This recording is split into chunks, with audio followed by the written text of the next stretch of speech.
अस्सलाम वालेकुम। इजलास सईद e-bike.pk के प्लेटफॉर्म से ये वीडियो हम इलेक्ट्रिक बाइक्स के बारे में आपसे जानना चाहेंगे। क्या आप समझते हैं कि इलेक्ट्रिक बाइक के आने से मार्केट में मोटरसाइकिल्स जो कि पेट्रोल पे चल रही हैं उनकी मार्केट बिल्कुल ही खत्म हो जाएगी और कंप्लीटली उसका मुतबादिल होगी इलेक्ट्रिक बाइक्स जो पेट्रोल बाइक्स का।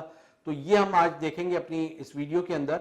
सबसे पहली चीज ये कि हम ये देख रहे हैं कि हमारे यहाँ तो एक ट्रेंड चलता है, कोई भी चीज होती है वो एक ट्रेंड पे चलती है और लोग उसके पीछे चलते हैं। अभी हमने देखा बहुत सारे इंपोर्टर्स मुख्तलिफ इलेक्ट्रिक बाइक्स लेके आ रहे हैं, एक लेके आया फिर उसके पीछे पूरी एक लाइन लग गई, मुख्तलिफ इंपोर्टर्स मुख्तलिफ नामों से लेके आ रहे हैं। हमारा सवाल सिर्फ यही होता है कि आप इलेक्ट्रिक बाइक तो लेके आ गए, लेकिन इसकी वायबिलिटी या फिजिबिलिटी क्या है उसकी लोगों के हवाले से। ठीक है, आप प्रॉफिट कमा रहे हैं, उसमें अच्छी बात है और एक बिजनेस प्रॉफिट के बगैर नहीं रन हो सकता, लेकिन ये कि लोगों को क्या उससे फायदा होगा। अब बजाहिर तो नजर आता है कि आप इलेक्ट्रिक बाइक लेते हैं और वो आप उस पर कम कीमत आती है उसकी ऑपरेशन कॉस्ट, लेकिन अब ये लॉन्ग रन में देखना है। अब आप क्या चीजें देख रहे हैं इंपोर्टर्स, इसका भी बिल्कुल भी अंदाजा नहीं है, ना वो बता पा रहे हैं। अब इतनी महंगी महंगी इलेक्ट्रिक बाइक्स आप लेके आ रहे हैं, अब उसका ये नहीं पता कि उसकी बैकअप सपोर्ट आप किस तरह से देंगे, आपके पास क्या इंफ्रास्ट्रक्चर है, कोई आपके पास उसके टेक्नीशियंस हैं, इतने इक्विप्ड हैं कि वो उन बाइक्स को प्रॉपर तरीके से लुक आफ्टर कर दें। 6 महीने के बाद उसमें प्रॉब्लम आती है, साल के बाद प्रॉब्लम आती है, तो यूजर कहां जाए, ये सबसे बड़ी इंपॉर्टेंट चीज है। फिर इसके अलावा हमारे यहाँ आपको पता है कि लोड शेडिंग का एक बहुत बड़ा इशू है।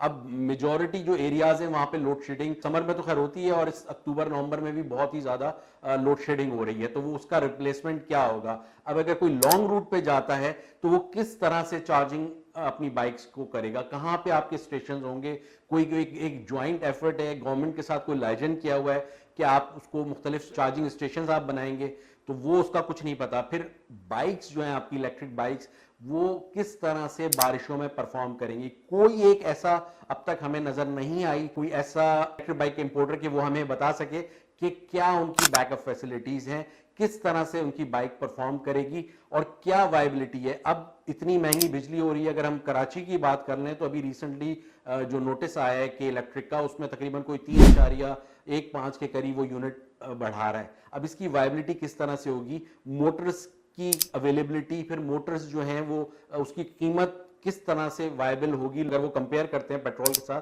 तो वो वायबिलिटी उसकी बनेगी नहीं बनेगी। फिर बैटरीज की क्या अवेलेबिलिटी होगी। अब वही चीज होती है जो हमने अभी अपनी एक वीडियो में बताया कि 150 सीसी मोटरसाइकिल्स बहुत सारे कंपनीज लेके आए, इंपोर्ट किया, लेकिन वो लोग बेचारे परेशान हुए बाद में कि जिन लोगों को उन्होंने परचेज कर लिया, वो जब पार्ट्स की अवेलेबिलिटी के लिए कंपनी के पास गए तो वो पार्ट्स नहीं अवेलेबल थे। अब इसमें बहुत सारे इंपोर्टर्स ने जो कि पार्ट्स मंगाते हैं उसमें उन्होंने बहुत फायदा उठाया और उन लोगों को बहुत नुकसान हुआ जो कि वो बाइक्स परचेज कर रहे थे। अब इसी तरीके से इलेक्ट्रिक बाइक्स का ये देखना है कि ये किस तरह से लोग उसकी बैकअप सपोर्ट देते हैं, आगे किस तरह से लोगों को उसकी सर्विस देते हैं, उनके पास टेक्निकल स्टाफ है कि नहीं है, तो ये एक बहुत बड़ा क्वेश्चन मार्क है। तो अभी ये कह देना कि कंप्लीटली इस मार्केट के अंदर जो कि एक बिल्कुल ही डिफरेंट मार्केट है पूरी दुनिया से, वो उसको एक्सेप्ट तो कर रही है, लोग परचेज भी कर रहे हैं, लेकिन आगे आने वाले दिनों में ये देखना है कि कंपनी किस तरह से इसको फैसिलिटेट करेंगे, एंटरटेन करेंगे लोगों को बैकअप सपोर्ट के हवाले से, सर्विसेज के हवाले से।